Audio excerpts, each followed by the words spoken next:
Ilara stared into the antique mirror, its aged glass distorting her reflection slightly. She saw a woman with vibrant, laughing eyes, a woman with sun-kissed skin and a carefree smile. That woman, her mirror image, wore a flowing sundress, her hair loose and windblown. It wasn't just the clothes, it was the aura radiating from her reflected self.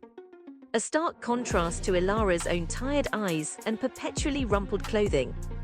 Ilara sighed, the familiar weight of her mundane life pressing down on her.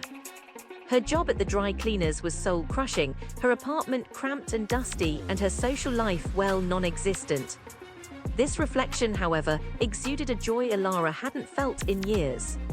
She watched mesmerized as her reflection strolled along a bright, sun-drenched beach, laughter echoing silently from the glass. Her reflected self interacted with friends, radiating happiness. A jealousy so sharp it stung pricked Ilara's heart.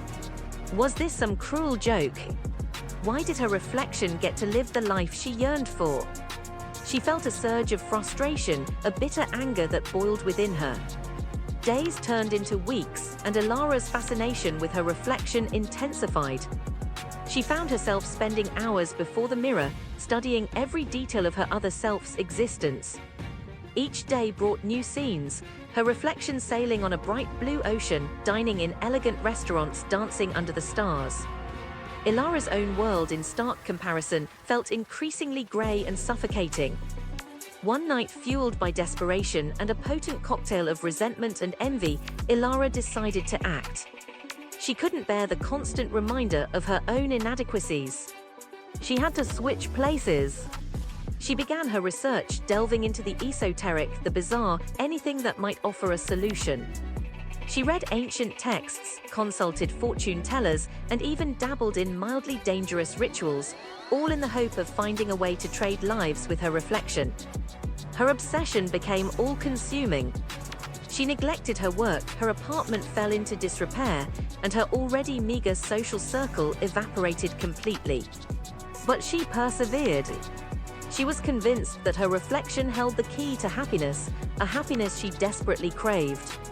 She found an old grimoire, its pages filled with arcane symbols and forgotten spells. One particular ritual, described in cryptic language, seemed to offer a glimmer of hope. It involved a specific incantation, a rare herb, and a ritualistic dance performed under a full moon. The herb was difficult to find, but she did. The full moon shone brightly in the sky. And so Ilara commenced the ritual. As she chanted the words, the mirror shimmered, the image of her reflection growing stronger, more solid. Fear mixed with exhilaration coursed through her veins. The air grew thick with energy, the room humming with a strange power. As the dance reached its climax, the mirror shattered with a resounding crash, the shards scattering across the floor like a million glittering tears. There was a blinding flash of light. Ilara gasped, expecting a transformation. However, when the light subsided, she found herself looking into the mirror's remnants, and what she saw shocked her. The reflection was gone.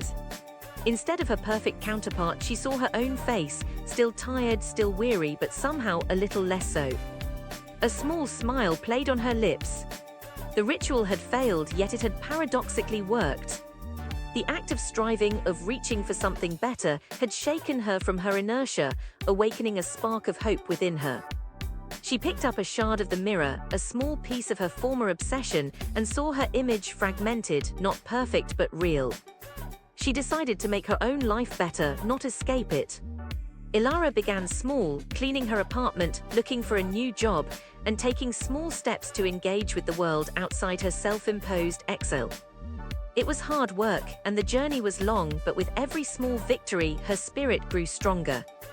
She found purpose again and the happiness she was searching for, a happiness that wasn't a reflection, but rather something built from within herself.